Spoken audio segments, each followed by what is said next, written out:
The 1960s. Did yours make the cut? Unlike all the rare names we encounter today, Apple, parents in the 1960s chose tame but classy monikers for their babies. Traditional names seem to be a favorite for boys, so the top 10 male names didn't change too much from the 1950s.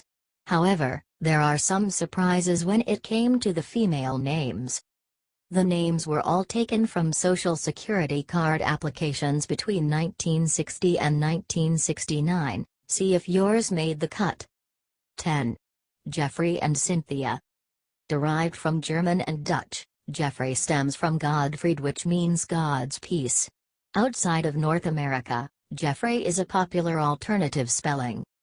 Cynthia, on the other hand, has its roots in Greek. The feminine name comes from Mount Cynthus, located on Delos Island. It was a by-name for goddess Artemis, who was born on the mountain. 9. Thomas and Michelle.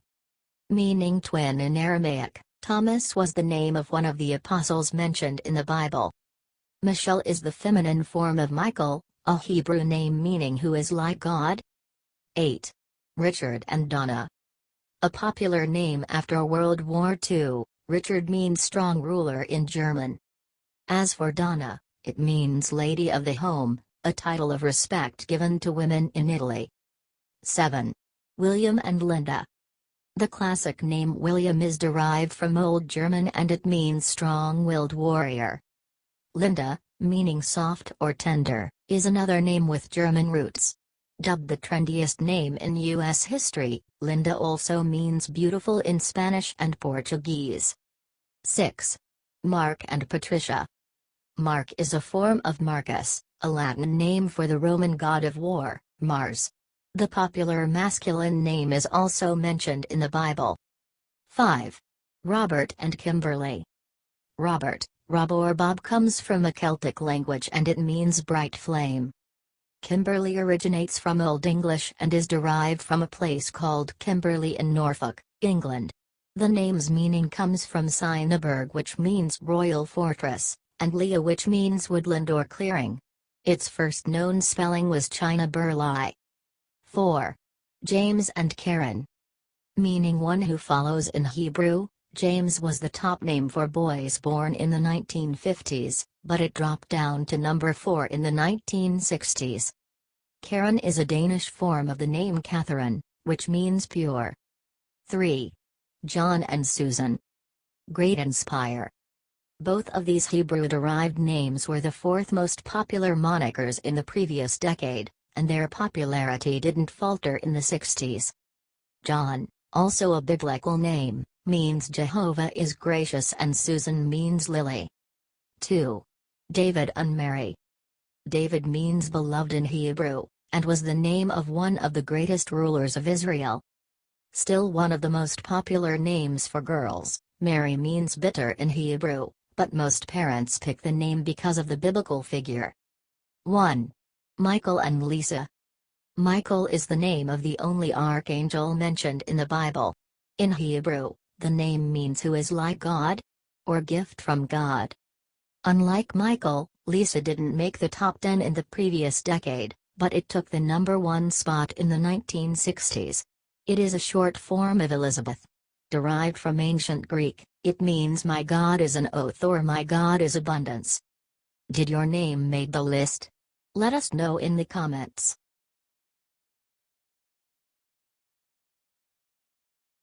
Cops say killer clown's identity is finally unmasked after infamous love triangle murder of 1990.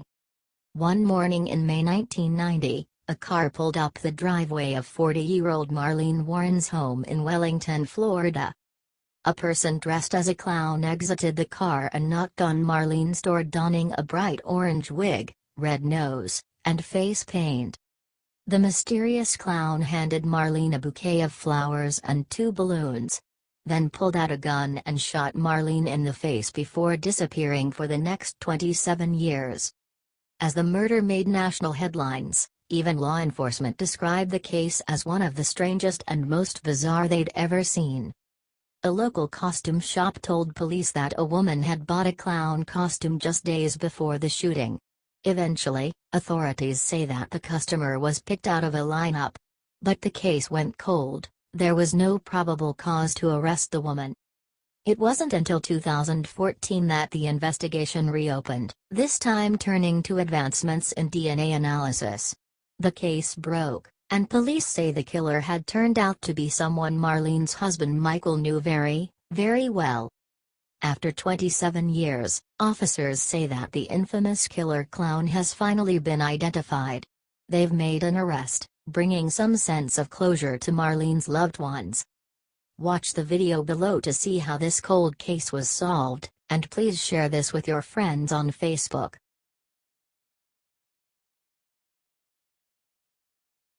From the first note, this powerful rendition of Unchained Melody may be your new favorite.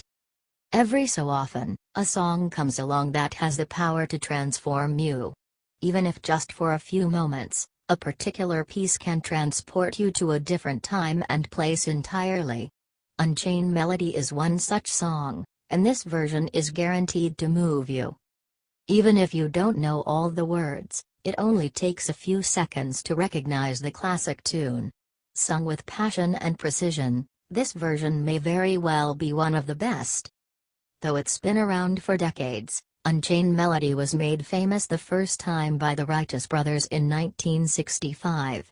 While it received a good deal of popularity back then, it wasn't until 1990 that it became universally known and loved by an even wider audience, this time thanks to the blockbuster movie Ghost. Even now, many people still associate the hypnotic song with the hit movie. What makes this song even more spectacular is the fact that it has been sung by countless artists since its original debut in 1955. Every singer puts their own special spin on the classic, and this version is no exception. When Jonathan Jackson was invited to the Grand Ole Opry to perform Unchained Melody, the audience was in for a real treat. The actor, known for his recurring role in the daytime soap General Hospital, stunned the crowd with his powerful vocals. Amplified in the famous arena, the performance does not disappoint. If fans of the actor didn't know he could sing then, they're in for a big surprise now. In fact, it's hard to believe that singing isn't his full-time job. From the first note, the emotionally charged performance will have you turning up the volume for more. Not only does he hit the notes with ease, but he sings with such intense feeling that it's hard not to get sucked into the show. It's almost as fun watching him sing as it is to listen. Watch as Jonathan Jackson puts on the performance of a lifetime, filling the arena with his spectacular voice. This may very well be your new favorite version of the classic.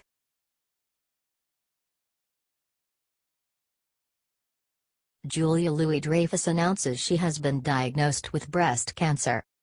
Julia Louis-Dreyfus, famous for her roles on Seinfeld and Veep, just revealed that she was diagnosed with breast cancer. The 56-year-old actress is an 11-time Emmy Award winner who has also appeared on Saturday Night Live and The New Adventures of Old Christine. In fact, just last week, Julia became the performer with the most Emmy Awards for the same role in a single series. It was announced earlier this year that the 7th season of Veep, which will premiere in 2018, will be the last season of the show. Now, people are wondering whether the lead actress' health had anything to do with the show ending. Julia took to Twitter on September 28, 2017, to share her diagnosis. She wrote, "Just when you thought," and shared an image that read, "1 in 8 women get breast cancer. Today, I'm the one. The good news is that I have the most glorious group of supportive and caring family and friends, and fantastic insurance through my union. The bad news is that not all women are so lucky, so let's fight all cancers and make universal healthcare a reality." Although any cancer diagnosis can be devastating, Julia will definitely fight the illness and seek the best care possible to help her through this trying time. If you love Julia Louis-Dreyfus, please share this story to show your support and raise awareness about breast cancer. Footage provided by DAF. Thumbnail photos, Wikimedia, David Shankbone //Twitter, @officialjld.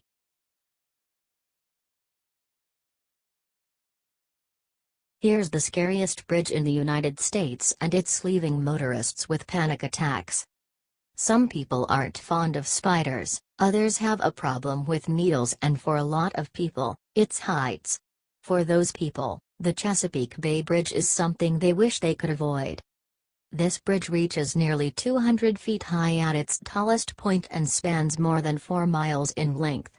This isn't your usual bridge from an engineering and architecture standpoint, either.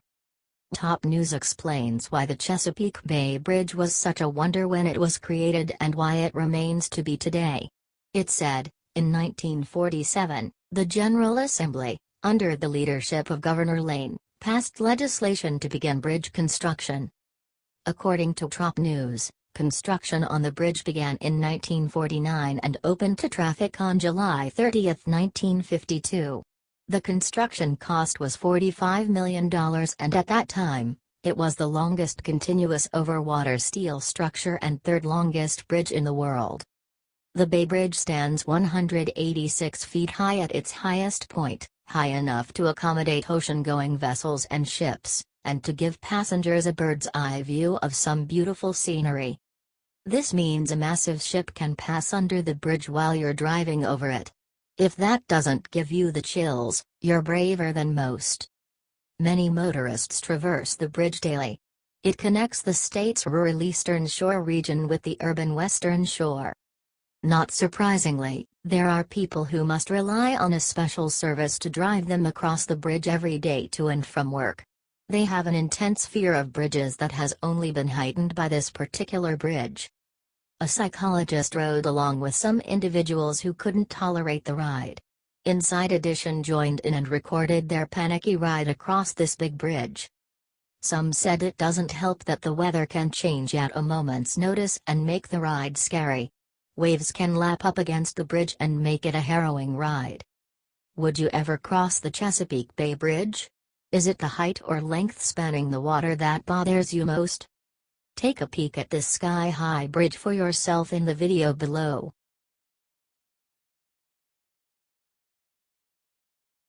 Steven Tyler's health issues force Aerosmith to cancel their tour.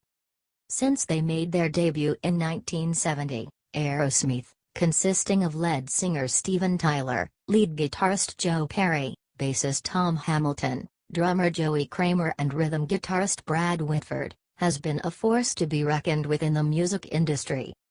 The statement, which was posted on Twitter, simply read that Tyler is ill due to unexpected medical issues. However, he is expected to make a full recovery once he receives proper rest and treatment. This isn't the first time that Tyler has struggled with his health.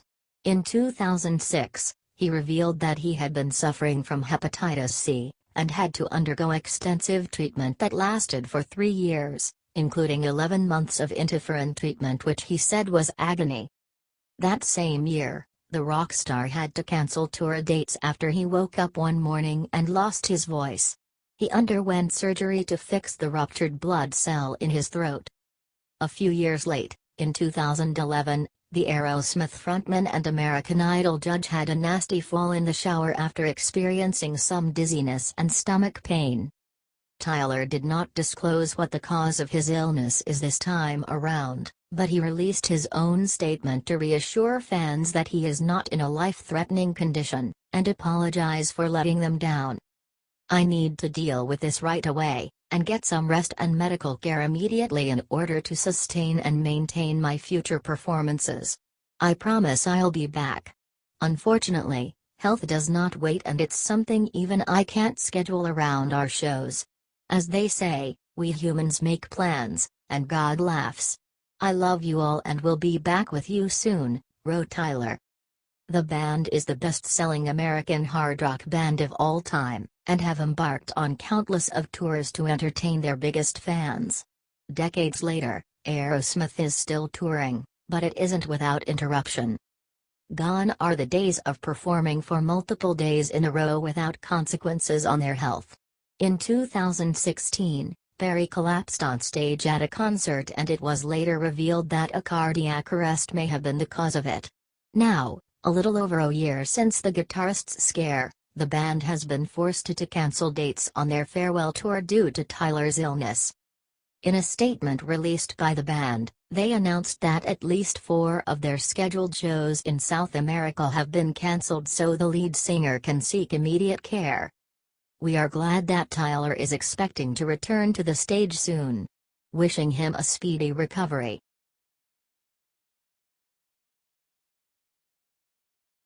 Dog the Bounty Hunter star Beth Chapman undergoes serious cancer surgery. Beth Chapman, the tough-as-nails wife and partner of TV's Dog the Bounty Hunter, had serious cancer surgery this week. Beth and Dog. Beth came to fame as one of the stars of A&E's Dog the Bounty Hunter, alongside her husband Dwayne "Dog" Chapman.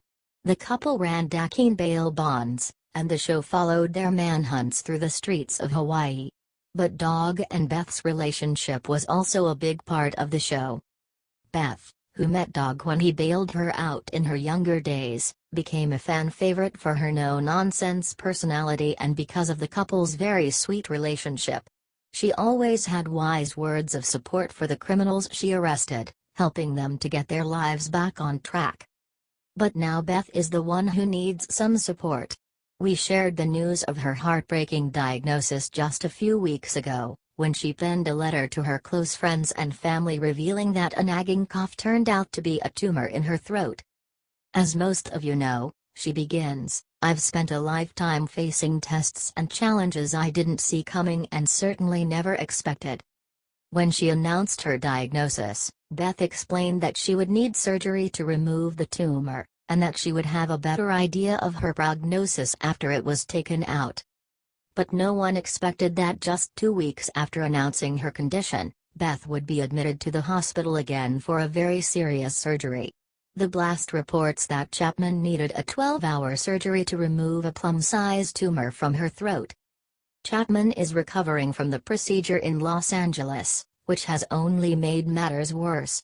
The Chapman family's dog, Delilah, has passed away in Hawaii, and the reality star is still not medically cleared to travel back to the state. "My very precious baby died. She just waited and waited but mommy never came," Chapman reportedly messaged her close friends and family. Sick with grief from the loss of my fur baby Delilah. You're a good old road dog girl, ill love and miss you forever. Hopefully doctors will have some good news for Beth very soon. Share this story if you love Dog the Bounty Hunter. /T, The Blast.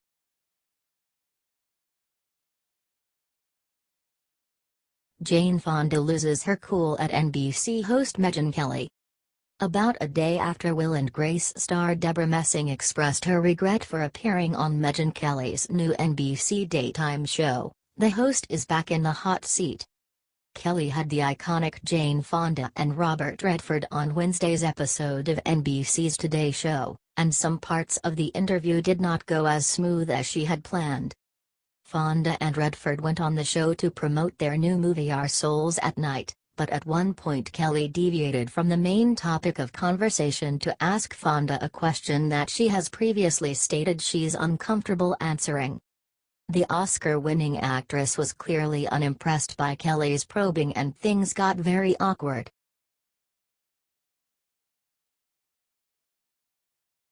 After girl is hit by 105-mile-per-hour foul ball, public urges MLB to make its stadium safer.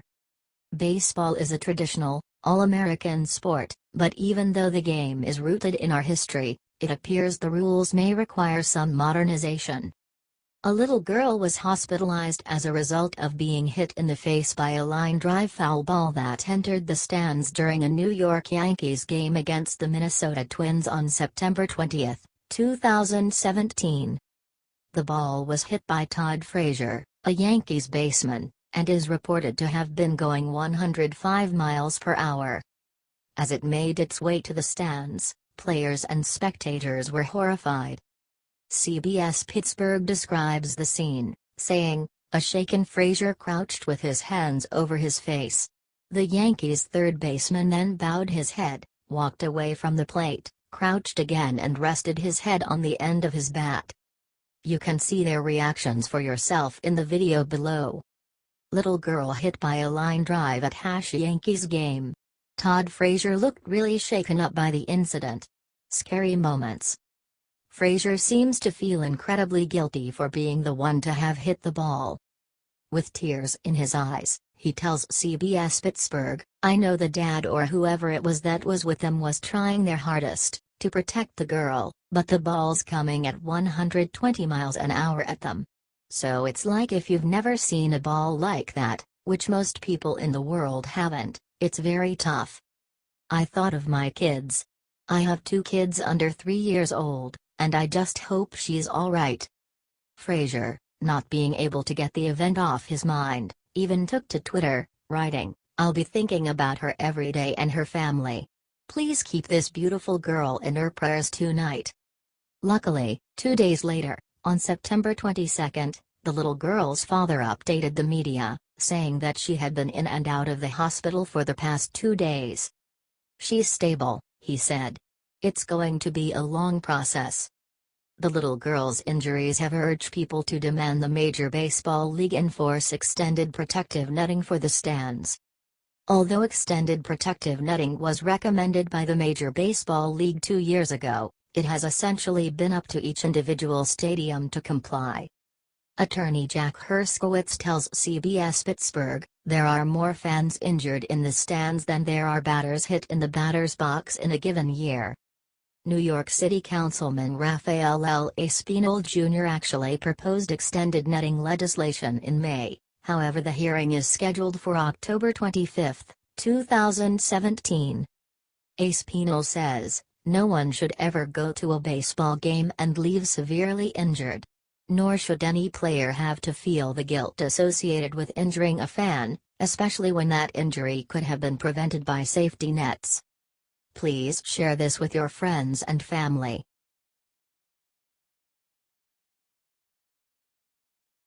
Stranger drops note in her lap. She takes one look at it and immediately starts faking a seizure. A woman named Julie Draglan was recently traveling on a commuter train in San Francisco when she suddenly realized her life was in danger. Julie received a threatening note from a stranger demanding that she turn over her phone and wallet. As she read the words, she became more and more disturbed. Julie was sitting by herself when an unidentified female behind her handed her the note. Video surveillance revealed that the robber had long, strawberry blonde hair and appeared to be in her 30s. The note was very ominous. It read, "If you want to live, hand back your wallet plus phone now plus do not turn around and be discreet. Do not turn around until after you have left Civic Center plus you will live." Julie did not turn around when she received the note. She tried silently to get the attention of a fellow passenger, but it didn't work. Instead, Julie decided to create a scene. She told CBS SF Bay Area that she faked a seizure and acted as though she was passing out. "I slumped over to the left and started shaking. And people started to notice. And they were like, 'Are you okay? Are you okay?'" The unidentified robber got off the train during the commotion, and although Julie was unable to get a good look at her, she noticed that she was a white woman carrying a suitcase. At first, Julie was terrified. But then she had the chance to look back at the situation and calmed herself down. She explained, "Is somebody really going to shoot somebody for a phone and a wallet? I started to question it a little bit, but I was still really scared." Despite the harrowing ordeal, Julie doesn't want to file charges if the suspect is found. Since she wasn't actually robbed, Julie doesn't think it's necessary. Neither the authorities nor Julie saw anyone with any weapons on the train. So, how did Julie come up with the idea to fake a seizure? She told the San Francisco Chronicle, "I think it had something to do with watching a lot of Law and Order. I think I saw that in an episode. I was very impressed with myself." Watch more on this incredible news story in the video below.